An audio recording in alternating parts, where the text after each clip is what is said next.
We're about ready to kick this road on the show. Welcome to another exciting edition of Meetup Live. I am one of your co-hosts today. My name is Alex. I am joined today by my colleague from Meetup, Colin. Say hello, Colin. Hello, everyone. All right, today we're going to be talking with two of our organizer mentors about how to build a strong community culture within our group membership. As we get started today, we're going to talk, first of all, about what to expect with this Zoom call that we've got set up for everybody today. Our guidelines for today's event. First of all, this video will be recorded. This is always a commonly asked question. We will be posting this video and sharing it publicly with folks. But because it's being a recorded event, we are courtesy muting you. So you will not be seen or heard in the video that's being recorded. If you have questions, though, we welcome those. There's a Q&A feature available in your Zoom window. Feel free to submit those questions. We have community support specialists live on the call today to answer those questions, and we'll be setting aside some of those questions to answer in a Q&A session at the end of our calls today. Last but not least, closed captioning is available. If you'd like to turn that on, just click the live transcription icon at the bottom of your screen. Once I get done with the introduction today, getting us set up with all the basic little need to knows, we're going to dive right into the main conversation of today's event, which is how to manage your members and to create really healthy connections and engagement among the people who have joined your Meetup group. Like I said, we'll make some time at the end for questions and answers. And then, as always, we like to make sure that you have the links and resources you need, not only to manage your groups, but to contact our community support team and ask any questions that we are not able to address for you today. Like I said, we'll be talking today in managing members. More specifically, we'll talk about how you can vet new members, decide who is going to be joining your group, how you can respond to members who aren't maybe living up to the community guidelines and standards that you've set, the tactics that you have available at your disposal as organizers to handle those influences who might be causing trouble for your group. But more importantly, today, we're also going to talk about how to identify people within your group who can help you to manage the group, how to assign them leadership team roles, what those responsibilities can be. And then last but not least, we will also talk about how to make just your general members feel like they can be more engaged and more welcomed and more reliable to actually attend your events on a regular basis. In support of those topics, we've brought in two of our Meetup organizer mentors to share their experiences and their anecdotes as they've been building on their communities. Now we will introduce you to those mentors we have invited today. We have two of those mentors from our Meetup organizer community on Discord. If you haven't joined this community yet, the QR code on the screen now, you can scan that with your phone. If you don't have your phone handy, feel free to go and grab that phone. We'll have that QR code up a few times through our presentation today, so this is not the last opportunity to do so.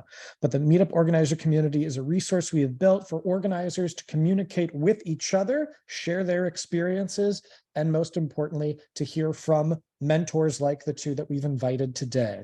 And the two mentors we have today are David and Dale. I'm going to introduce them now. David has been a Meetup organizer since 2014, and he's touched nearly 25,000 lives through 5 local West Michigan groups and 33 virtual international friend connection groups in 6 major cities internationally.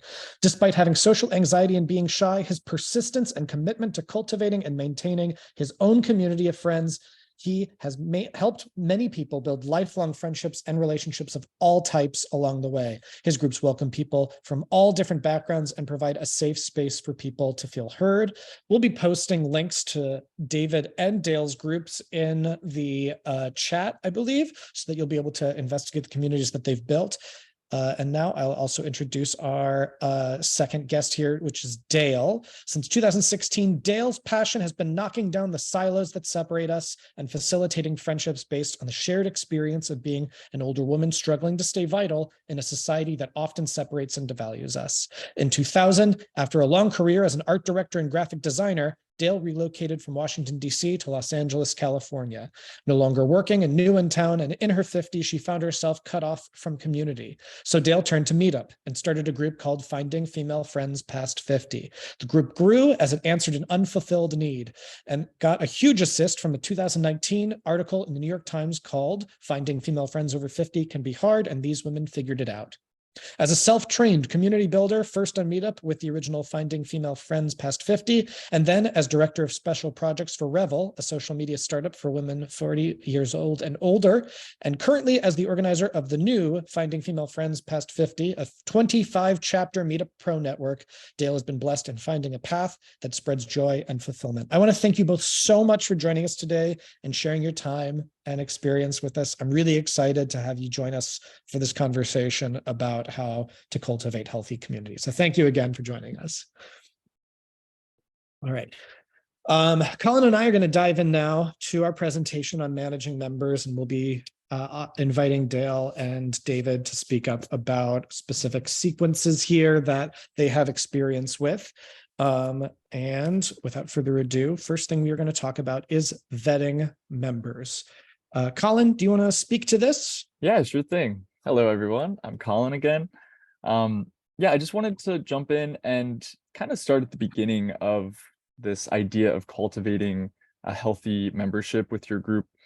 Meetup does offer settings to kind of, make sure that the people who are joining are appropriate for your group. And we have certain settings that lets you approve new members, or require them to have photos and answer certain profile questions.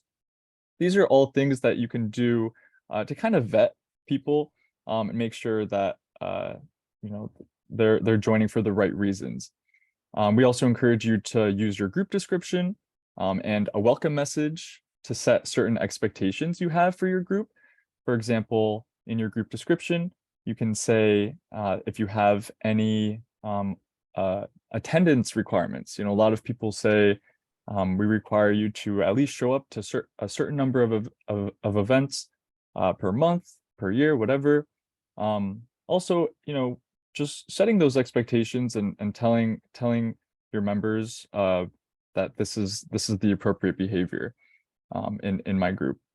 And I want to maybe show you really quick on how to use these settings.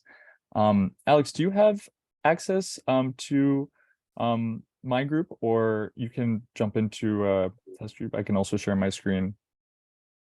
If you've got yours pulled up, why don't you go ahead and share sure yours? thing. I'll get it set up on my end too. Yeah, so I have my my group right here. I'm on a Meetup organizer for virtual yoga for beginners group. So I'm not a yoga teacher, but I just like to do yoga over Zoom with some people after work. So my group is fairly open. It doesn't have a lot of expectations. But if you did want to set certain approvals or certain requirements for members to join, you can head on over here to manage group and click edit group settings. And from here, you click new member settings. So you have all these settings here. Like I said, you can require approval. So this means that if a member requests to join your group, they won't actually be a member of your group until you approve them. And so, before you approve them, you can view their profile, you can see what they look like, how they answered the profile question, anything that, would help you make that decision to let them into your group or not. I currently have this turned off because I think it's okay for anyone to really join my group, but you can set that anytime.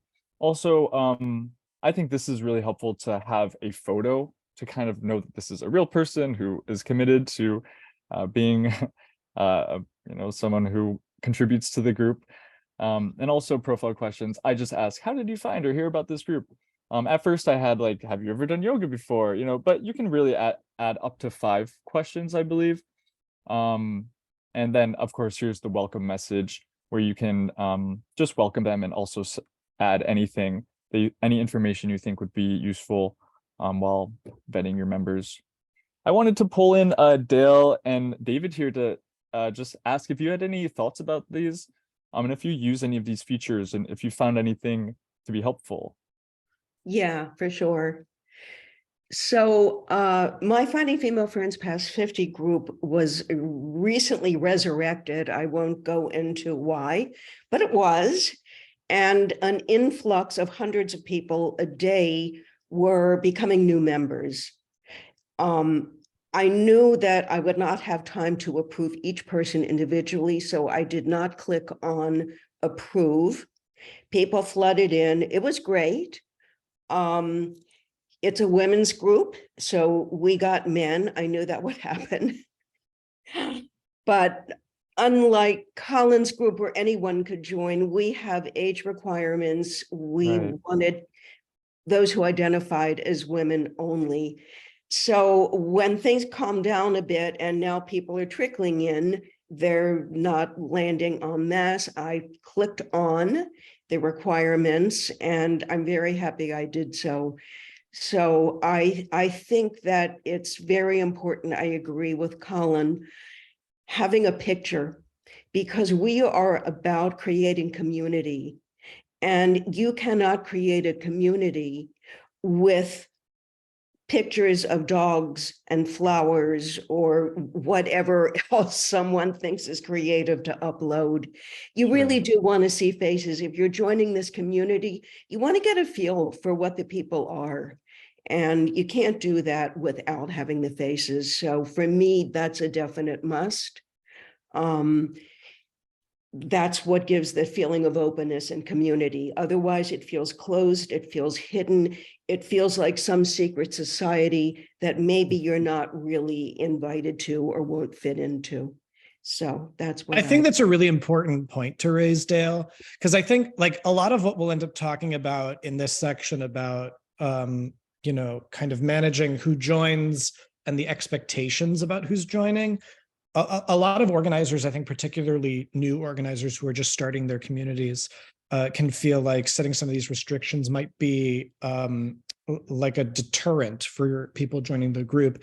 But I think in practice, it really does have the opposite effect, because the more forthcoming that your members are, the more that new members can see, oh, this is exactly the kind of group I'm joining, and it feels a lot more welcoming and a lot safer. So I think that's a great point. Thanks for sharing that. Let's move on here. Oh, yeah. Okay, so talking about, first of all, how to vet the people joining your group. Next, we want to talk about how to handle, once people have joined, if they are being rude, if they are disrupting your events, if they are making the rest of your group members feel uncomfortable. Another one of these tools that our organizers often aren't aware are at their disposal or sometimes feel guilty about using is the ability to remove or even ban a member. This is a tool that is available in your members list, and we can show you exactly how to do so in just a moment. The difference between removing and banning a member is that when you remove someone, they do have the option to rejoin your group. We've talked in recent Meetup Lives about how that can be a useful tool for people who haven't been active in your group lately. And by removing them, they have an opportunity to rejoin, and that can sort of reactivate their notifications for your group. So that's an important thing to keep in mind. Banning a member is probably a more useful tool for when somebody has been a disruption and you don't want them to be part of your community anymore. When banning a member, that means they cannot rejoin your group. It's a more permanent action. So why don't I go ahead and give us a glimpse into how to remove or ban a member. I've got this member list pulled up now. As you can see, if you click this 3 dots button, you get a drop-down menu. Select here to remove from group. You can type in your reason for removing them. You can hide your email address if you're concerned about hearing a response for them. You can select to email yourself a copy of that message. And last but not least, you can click to ban this person when you remove them. And as you can see, you can undo that later. So little option to take a look at there. Any thoughts that you want to add to that, Colin? Just something to note is that when you do remove or ban a member, they will, if their email settings are turned on, they will get a notification, an email notification. So just something to note, not to scare you off. It's just for transparency's sake. That's just something that we inform the member of if they have their email settings on. That kind of open communication, I think, is an important part of the community building process, similar to what Dale was saying about sharing a profile picture. That kind of transparency helps to maintain the guidelines and the standards that you are setting for your group. All right, so moving on. A lot of the events that we are hosting these days are equally either in person or they are online being hosted in Zoom, like this event today is. Colin, do you want to speak a little bit about Zoom bombing and how to protect your events? Sure. I unfortunately have experience with this with my group. My group is primarily online. And early on, I didn't really utilize these safety features. And I regret that because you got everything from people taking over screen sharing to putting inappropriate things in the chat to drawing on the whiteboard. It's just uncomfortable and not fun to deal with that in the middle of doing yoga. So, but I learned a lot, and I think David can definitely speak to this as well. But I'll just quickly run through some tips on keeping your online events safe. Zoom does offer a bunch of security features, and the one thing that I did at first was set a passcode, so that it's not just open for everyone. Who knows who has the link. I set a passcode so that they have to, and it's just a very simple password to get in. And you can put it in your event description, or you can share it in your event chat, in the event chat message, or a DM to individual members before the meeting starts. And then of course there's the in-meeting security options. This is extremely helpful. So you can turn off all of these permissions. So for example, everyone watching right now, you're not able to unmute yourself and you're not able to turn on your video. That's something as an organizer and an admin of the Zoom meeting that you can do. So in case there's interruptions, you can like quickly turn that off or remove participants, etc. We linked a Zoom safety help center article there that kind of outlines all of these capabilities. So definitely check it out. I've found it to be really helpful, and this is primarily for online events. But David, you definitely have some experience with this as well. Do you want to share anything? Yeah, so me and my team have hosted thousands of open Zoom meetings where pretty much anyone can come in. So yeah, basic things like uncheck rename themselves, uncheck share screen, uncheck share whiteboards will help you. Also, you got to be ready for when the Zoom bombers come in. And the main thing is don't give a reaction, because they all have something in common. They're all young boys and they have these YouTube channels, and they come in, they play this horrible stuff, and they want to get the reaction and show it on their YouTube channel. So if you can not react, or if you can laugh at them, that works better. But that's the common thing with all of them. And by now, after you get bombed a few times, you get used to just right clicking on them and removing themselves, doing no reaction, and then you're doing good pretty soon. And the biggest thing is though, so I run a lot of meetings for shy people, and I know that it's hard for some people to come on camera, but we require everybody that we don't know that is new to come on camera. They have to be in camera for at least 30 seconds a minute. So because some of the Zoom bombers will show a looped video that makes them look like they're on camera, but usually after a minute, you can tell that they're a real person, and then you can let that person turn their camera off if they're shy. And I've gotten some feedback like, oh, you're discriminating against real shy people, but we got to make people come on camera for everybody's safety. So that's something you got to do. It's another one of those steps like the profile picture. Transparency is Yeah. key when you're creating a safe environment. So thanks for sharing the steps that you're taking to take your communities safely, both of you. Last but not least, so we've talked a little bit about the steps you can take within Zoom itself, but Meetup has its own set of tools that you can use in order to keep your community safe. Namely, we have a trust and safety department that reviews reports of specific messages of specific members, will investigate and take action in order to keep your community safe. We've linked a help center article, which I can give you guys all a glimpse of here. And we'll explain what kind of messages and what kind of content you might be seeing here in our Help Center. We'll be showing a link to this Help Center article as well in the chat. And we have instructions, as you can see here, about how to actually file these reports. Sometimes it becomes necessary, even as you can see here at the bottom of this Help Center article, to report a specific member. And you can do so either on the website or on your apps. Don't want to dwell for too long on, like, these worst case scenarios about what to do if something goes wrong, but we want to make sure that you're aware these tools do exist and they can help keep your community safe. The more important and the more fun stuff about the community building is the next piece of the puzzle here, which is, all right, you've got a good set of members that you really like meeting with, and you've got a healthy set of events that you are hosting regularly. It's kind of getting too large for you to handle yourself now. How do you find people to help you run your group? So we're going to talk about how to identify leadership teammates. Now, on this slide, we've got this table here, which breaks down the different leadership team roles that are available in Meetup. You can assign these roles to anyone in your membership, and anyone in your member list. These different roles, as you can see by the check marks here, have different responsibilities that you can assign to them. So as the primary organizer, the person who has paid the subscription and therefore owns the group, you're going to have the most access, the most permissions. But as you can see, for co-organizers, assistant organizers, event organizers, there's an increasingly limited number of responsibilities depending on how much you trust those individual people, how much you want to share those responsibilities within your group. So we've also got these questions here on this slide, namely to break down, like, all right, so how do you select leadership team members? Try to break it down to, the basics: who, what, when, where, and why, and how. So who? A good place to start is, oftentimes, if you start asking around in your group, you will find people who are just really enjoying the community so much that they want to be more involved. They want to volunteer their time. They want to volunteer their effort. So that's a good place to start. See who's interested in helping you run your group.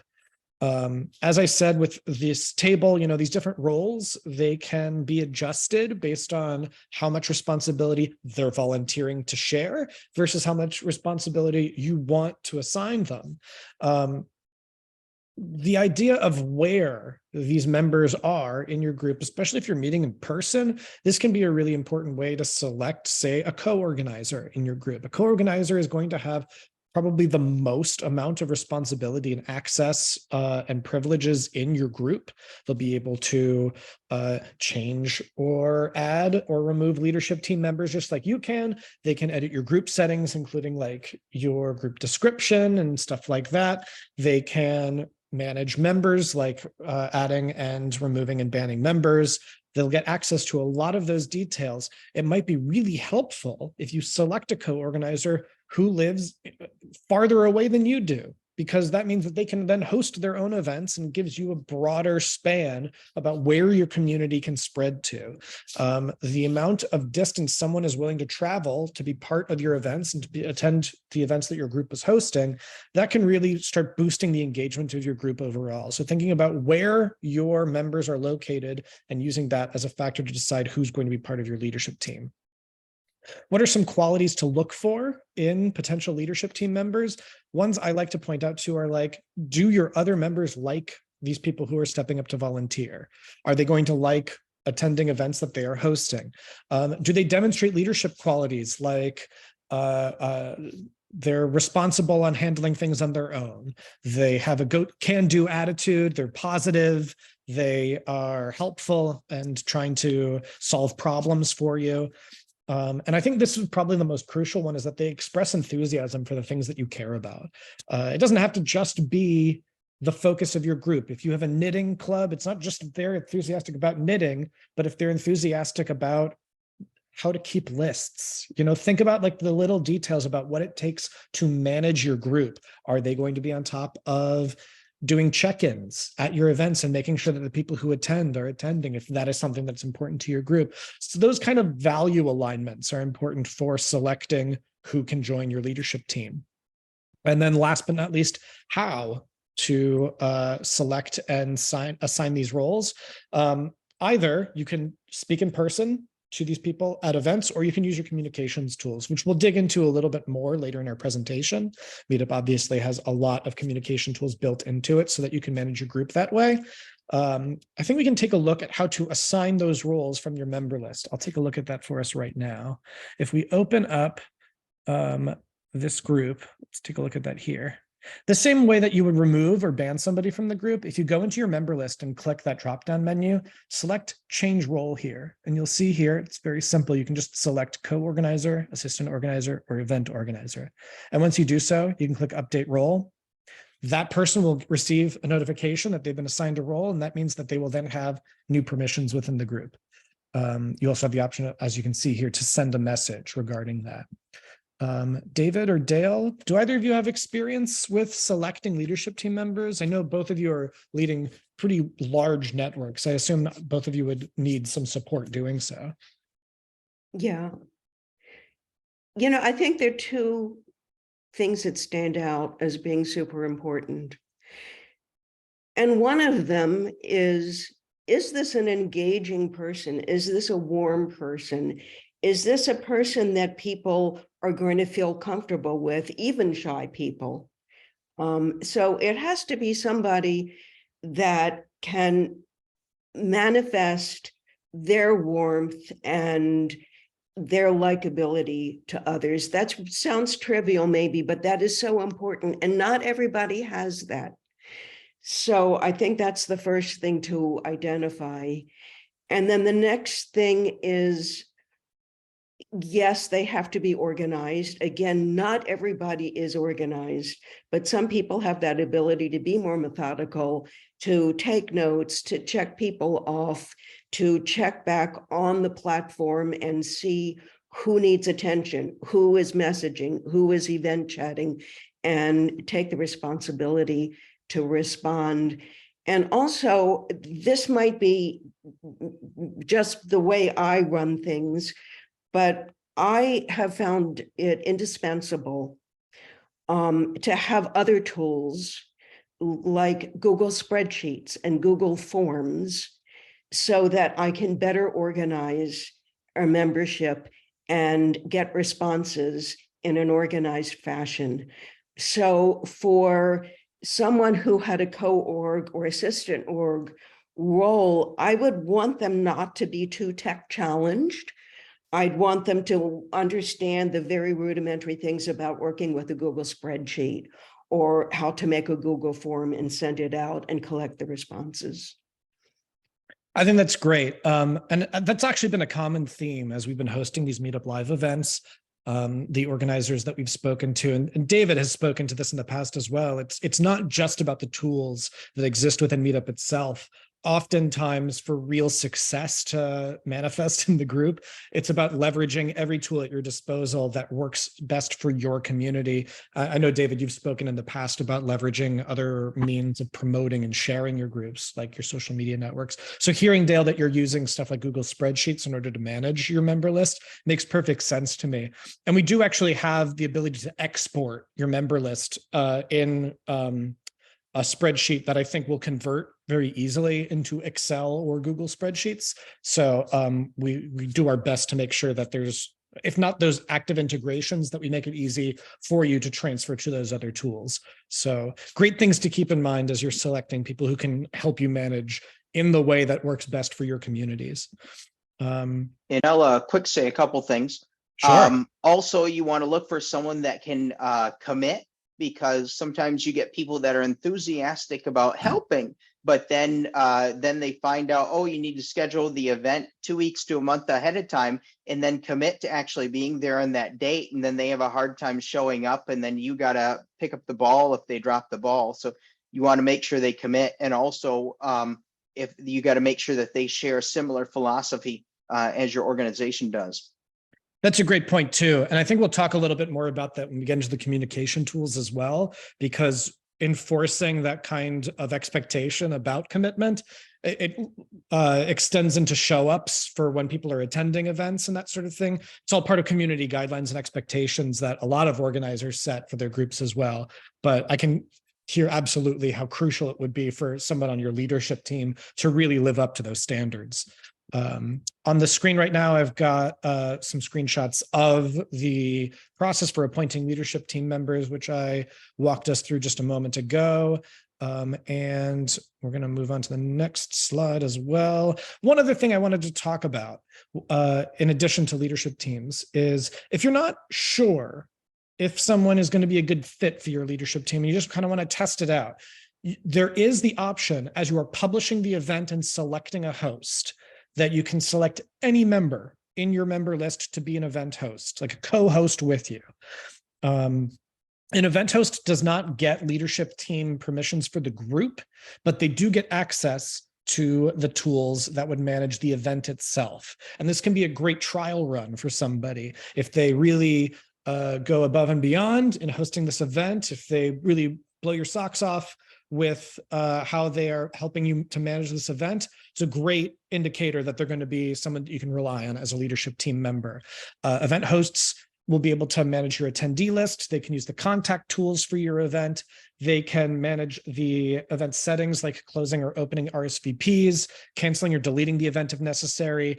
And as I mentioned before, something pretty crucial and pretty new that we rolled out within the last year, which is the ability to check in attendees using the organizer app.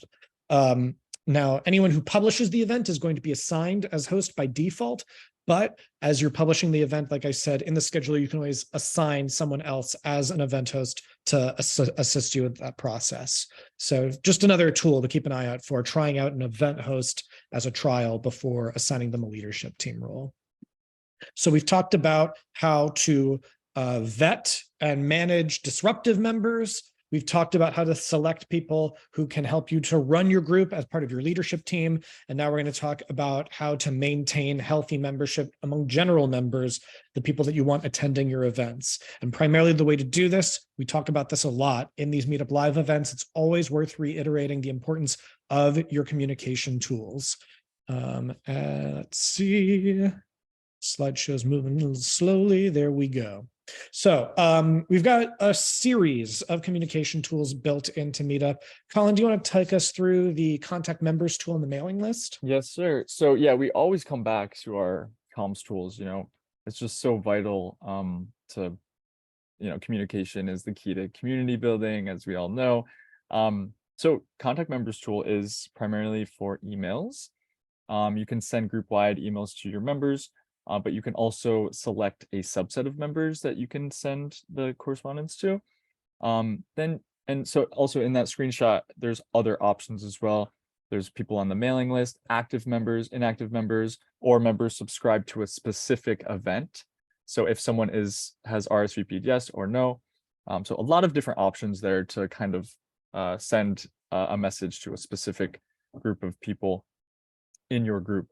We also have the group's announcement list and the mailing list. Now, the difference between these two, the announcement list kind of is like another way that you can just use your personal email client to send a message. So instead of going through the contact members tool, you can just use this.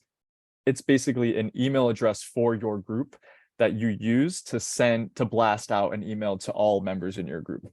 And so you can use your Gmail or whatever email client you have to just easily send that, and you can attach pictures and format the message. That's kind of the benefit of using the announcement list, is that you can format it sometimes better than our actual tool itself. Then we have the mailing list. You can, like I said, there's the announcements, and then there's like the traditional mailing list of like a chain conversation where people can reply, and it turns into your old school mailing list. So yeah, this is like email focus. And then the next slide, Alex, you can cover this one, DMs. Yeah, direct messages, I think, is really crucial for creating a welcoming environment for your members, particularly as people are joining for the first time. You can send them a direct message and let them know that you're excited to see them coming to their first event. You can get access to some of those statistics in the organizer app. After the event, you can reach out directly to somebody and thank them for coming. The personal touch really goes a long way to making somebody feel welcomed and safer. I think it speaks to what Dale and David have been saying about making sure that there's like sort of a public facing appearance to your group, that they can see you, that they feel that there's a real connection there. Like the profile picture, like being able to see people's faces on Zoom, a direct message is a really just excellent extra touch that lets somebody know that there is a real person leading this group, leading this community, and inviting them to attend. And there's also discussions on your group homepage. This is an excellent way to keep discussions going between events. Some people use discussions to elicit new ideas for the upcoming event. Some people will post polls using other tools like Typeform or Doodle. Sometimes you'll get debates going about certain topics. I mean, we've got philosophy groups and we've got gaming groups. So there's all kinds of discussions you can be posting to keep your community active and thriving between the individual events. One nice setting that we offer for organizers with the discussions is that there is a toggle at the top of the discussion section on the group homepage, which allows you to turn on and off whether or not you will allow your members to start new discussions, or whether you, as the organizer, are the only one who can activate those new discussions. And on the theme of creating a healthy environment, it's a nice trust building exercise. Depending on how your community is growing, do you want your members to have the access to start these discussions themselves so that they can talk amongst themselves, or do you want to have more control over the discussion as your group is growing and sort of set the tone for how you want people communicating? So group discussions on your group homepage is a nice way to facilitate that. And then last but not least is our newest tool, which is Event Chat. Colin, do you want to talk a bit about this? Yes. So Event Chat is specific for events. It's a real-time communication tool where it's basically, like a message, like kind of like a instant message feature. So what I do is, before my yoga events, I say, hey, looking forward to seeing you. It's kind of like a reminder in a way. It also kind of can get the convo going for anyone to ask questions. And I share the video that we'll be following as well. And then if someone is having a hard time getting into the meeting, maybe you can communicate with them during the event. And then of course, after the event, you can thank them for coming. A lot of my members thank me, it's just a good way to get the combo going. You can also share photos, files, and react to the messages. So that's fun to be able to heart, like, laugh at certain messages through reactions. And then, yeah, like I said, helpful for finding each other at in-person events as well, because if someone gets lost, it's before I shared, if you have an online event, you can share your Zoom passcode, share like information that you think your attendees need to know. This is, I think, a nicer method of contacting people in real time. Like, we're saying this is a nice way to reach out to people before and after events, and that's true. The difference between doing this and sending a direct message, event chats are going to be like for everybody who's attending your event, which means people might be getting a lot of notifications, which I'll address in just a moment. But that real-time thing, it can be a more organic and a livelier conversation for people, and that can make people feel more engaged. Speaking about the notifications, though, we rolled this out, as I said, pretty recently, and we heard from people who are using it that something that was highly requested was the ability to mute notifications for Event Chat. That is now available. You can control exactly how many notifications you're receiving, and you can also leave the Event Chat if it's becoming just too much messaging coming in for you. But that's why we create this host of other tools for organizers to use, so that you make sure that whatever works best for your community, you'll be able to contact people. So yeah, I'd like to just share, sorry, just really quick. The ability to mute and unmute chats is currently available on the web, desktop, and also the organizer app. We're currently working on building it into the member app. So that's coming soon. So that's a whole host of communications tools. David and Dale, do either of you want to speak to particular ways that you contact your members to encourage people to show up and create that kind of membership engagement? Yeah, I will. Sometimes I'll post in the event chat before an event, like looking forward to seeing you, or send a individual message to some people. Also, I wasn't sold on event chat at first. I thought it was kind of annoying, but then when we were doing some outdoor events and people were able to use it to find each other pretty easily, then that's what sold me on event chat. That's great to hear. Thanks, David. And Dale, do you have any preferences with using these communication tools yet? You know, I haven't really used event chat yet. I can see where it would be great for in-person events because it's in real time.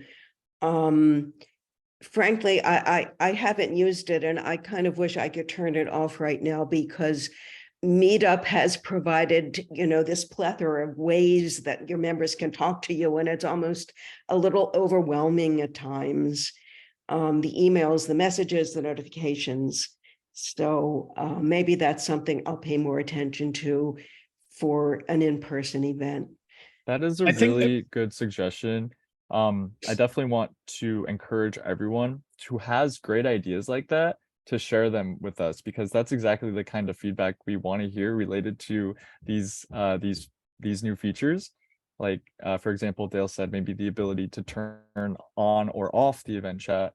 I love that idea, and if you have other ideas like that or agree with that, definitely let us know, because That's we're how we reading came to everything. the option to mute notifications for Yeah, event that's chat one from example, hearing right? those kind of suggestions. So always great, always happy to hear that stuff. Cool. All right. So we've talked about vetting new members, how to handle disruptive members. We've talked about selecting leadership team members and getting support for managing your group. We've talked about keeping in touch with your general members and making sure that you have healthy participation in your events. And now we come to well, first of all, here's a QR code for the organizer app. A lot of people still are not aware that we have developed a specific app for organizers to create, publish, manage events, communicate in real time with their members. It's a streamlined app that gives you faster access to your tools while you're on the go. Feel free to scan this QR code. It'll take you to the landing page for either the Android or the iOS version of the app. We'll have that QR code up later at the end of our session as well. But I want to make sure that we make some time for the Q&A portion of our event today. We've got a lot of questions that have been coming in. Thank you so much. And if you have more questions, please feel free to post them in the Q&A. Can't promise that we're going to get to everything today, but we will do our best. So first, I've got a question from Jacqueline, who asks, do you think having a small fee like $2 to $5 to RSVP is effective in keeping no-show rates low? Statistically, the answer to that is yes. And I think $2 to $5 is actually kind of a good starting place to think about event ticketing. Our data has shown us that people who invest even a small amount, whether it's from event ticketing, from member dues, or even from contributions, which is a new feature that we have available in the US as an optional donation tool, people who've committed a small amount of money are likelier to turn up. When they've RSVP'd, they're likelier to arrive because they've invested some amount of money. So it's a great question. Our next question comes from Victoria. She asks, how can I motivate my two fellow assistant organizers to be more proactive in planning and hosting events with me? They come to my events and they'll occasionally co-host with me, but they never initiate hosting or co-hosting. I have to ask them first. It's a great question. I've got some thoughts on this. Colin, do you? I think we should ask Dale and David. I think they would have some good thoughts. Well, I agree that this can be a problem. I think this is one of the more challenging things. I've noticed that online events, because they're so much easier, it's a lot easier to get people to host and create them. And I have tons of online events that my members are thrilled to attend and excited to host. It takes a certain kind of personality to host in-person events, and some people don't have it and some do. And I think it's something that you just have to look for among your members, and you know it when you see it. These people come to you, but I don't know that there's too much you can do to make other people create and host events. You can inspire them. You can handhold them. I give people my email and I say, you know, it's so easy to create an event and it's so rewarding.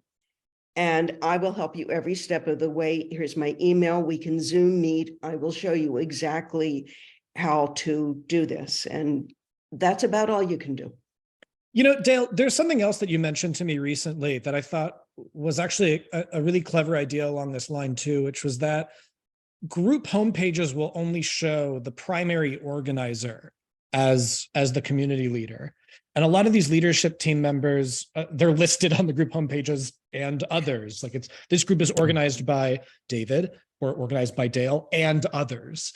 And another way that might encourage people to participate more is if they felt like they were getting more credit and more of a reputation for the work that they're putting in. Obviously, like I'm saying, Meetup only says and others. So there might be some workarounds that you would have to come up with as an organizer in order to give them sort of that feeling of responsibility and that feeling of credit for their work. Did you want to speak on that a little, Dale? Yeah. Yeah, because I've been thinking about this, as you know, from our Discord conversation.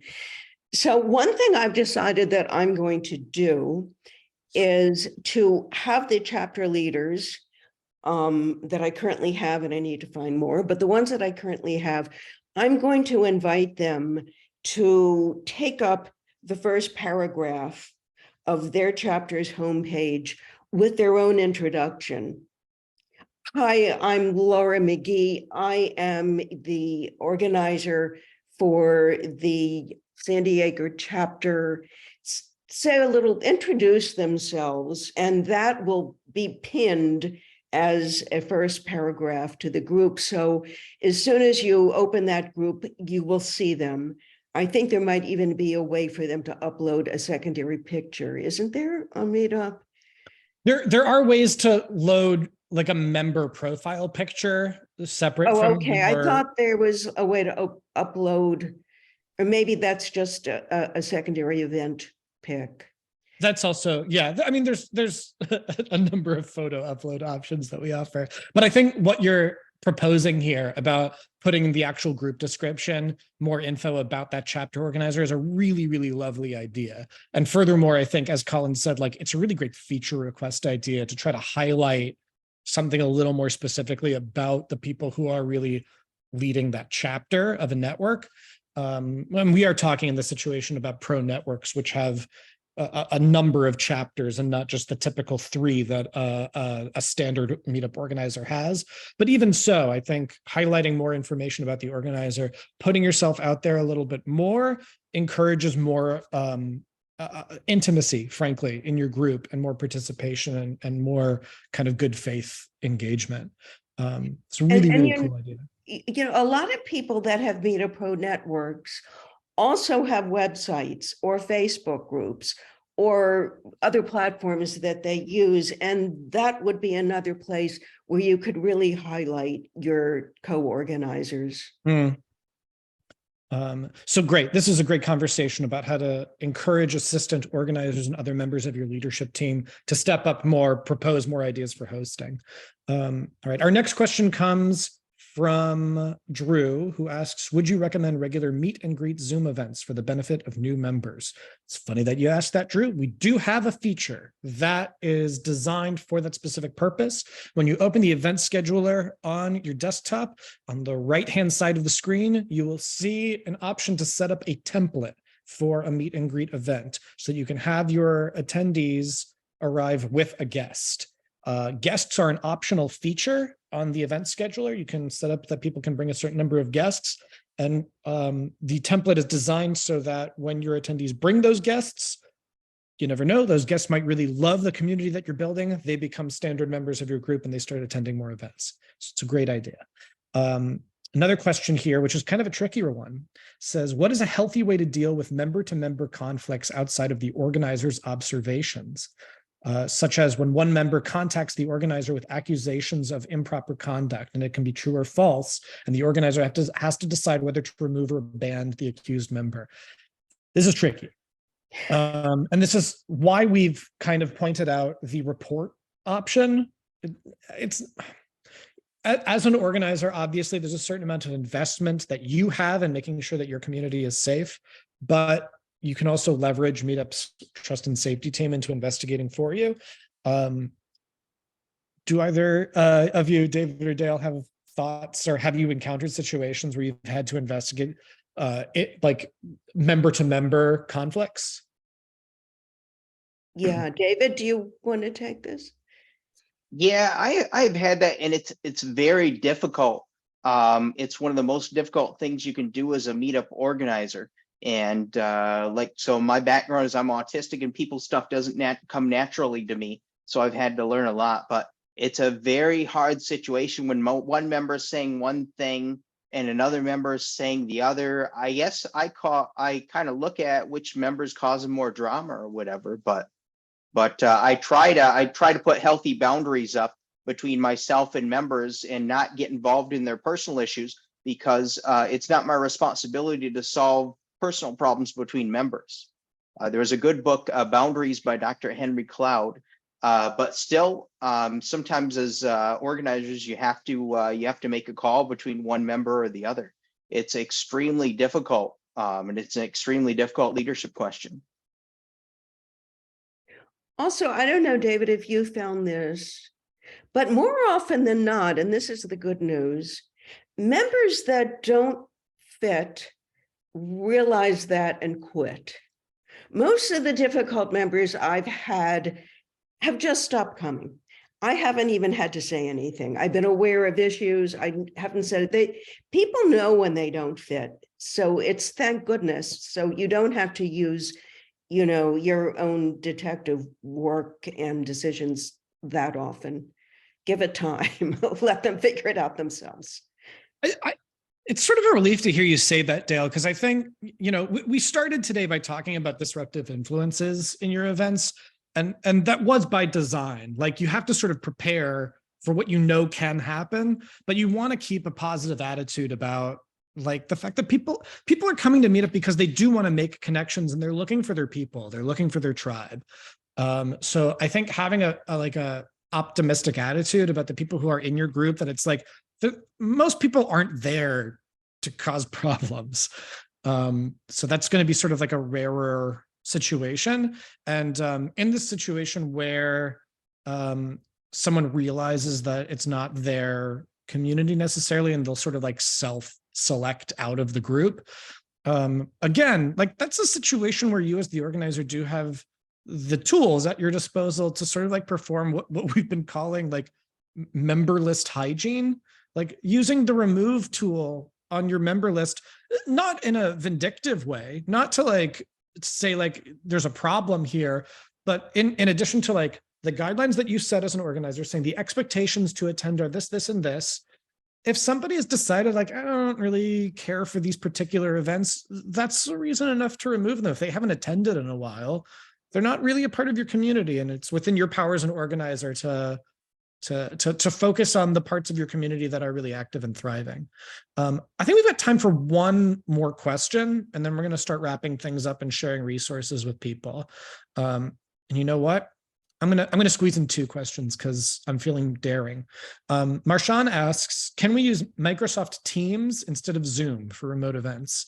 The answer is yes. When you select online events in the event scheduler, there's a blank field where you can type in a link. You can copy and paste any URL for your video conferencing platform of your choice. We do have an integration built with Zoom. So if you have Zoom, it's probably a little easier and more efficient to do so that way.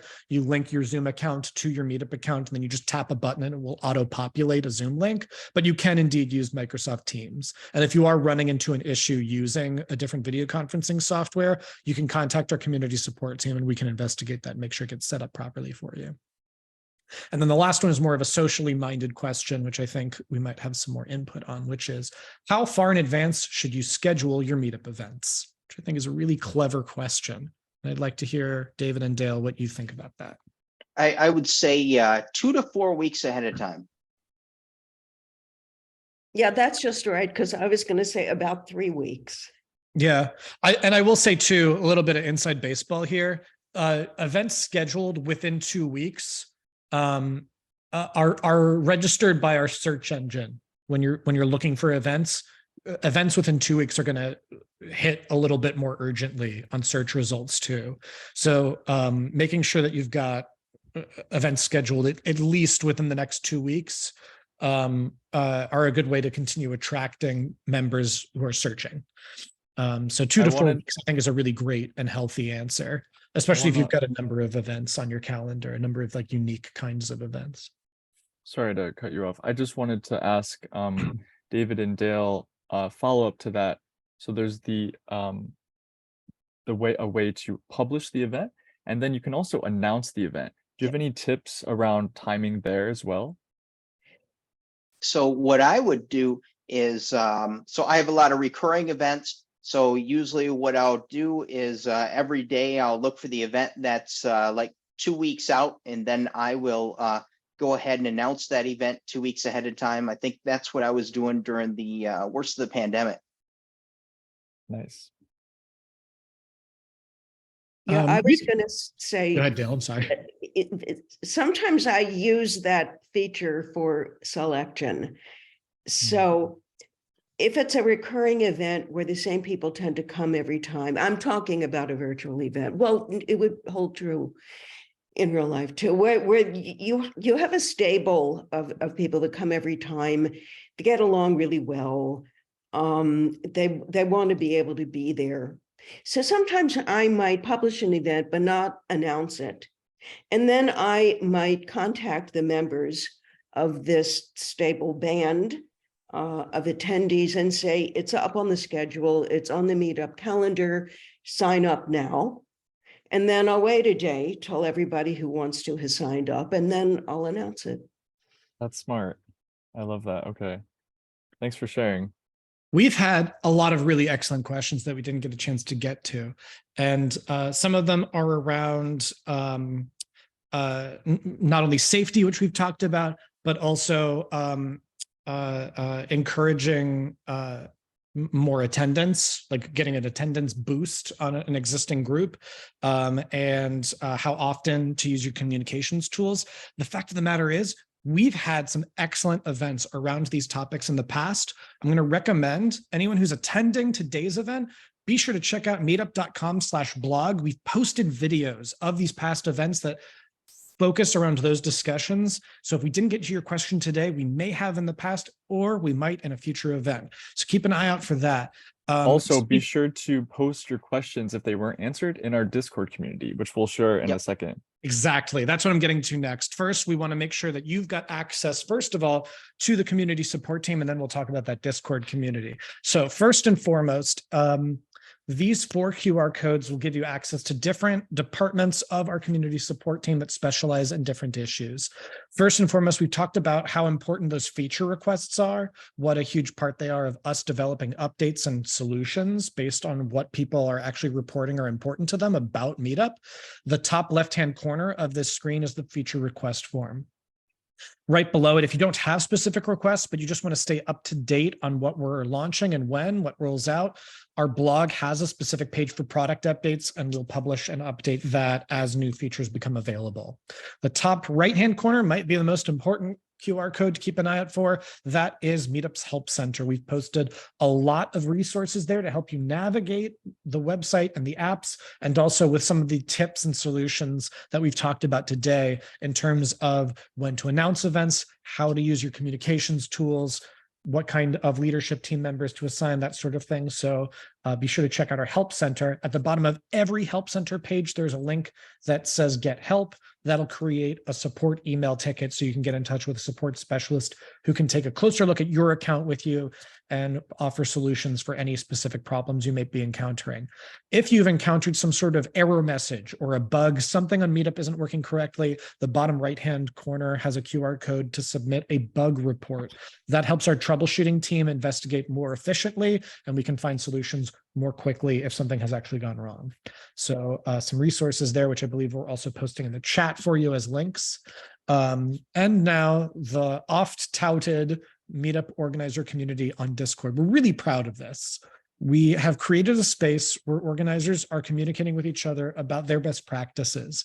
It is like a meetup group in its own right. We are making real connections here between people who are really trying to do their own community building. And you will have access to people like Dale and David and can ask them direct questions. We have a team of other mentors with other communities and other insights, just like they do. So scan this QR code or join the link that Emily has posted in the chat. Please join our Discord community. Discord, if you haven't joined yet, is a real-time instant messaging platform. You would create an account, join our server, and then you'll have access to all the discussions and topics that we have there. If you have a question we didn't get to today, as Colin said, please feel free to post it there. You never know who has the same question or who has similar experiences and has a solution that might work for you. Last but not least, our CEO, David Siegel, hosts a podcast called Keep Connected, where he hosts interviews with people who specialize in community building and the ways that we think about connecting with other people. You can subscribe by scanning this QR code or going to meetuppodcast.com. Sometimes you'll get insights into the direction of the company and the direction of Meetup itself. And sometimes we'll get interviews with very cool people. This year, we interviewed singer-songwriter Jewel, who has her own community building project going on as well. I want to thank everybody for attending today, and I would love to thank Dale and David. Thank you so much for your time once again and for sharing your insights and experiences as community builders. This has been another exciting edition of Meetup Live.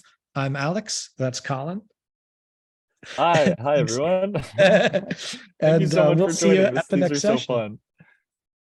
fun. All right. Thanks, everyone. Have a great day. Bye. A quick plug, come every night to the International Friend Connection. I can help answer your leadership questions. That's right. We've got links to Yes. Dale and David's communities in the chat as well. So feel free to take a look at their communities. Thanks again, everybody. Bye.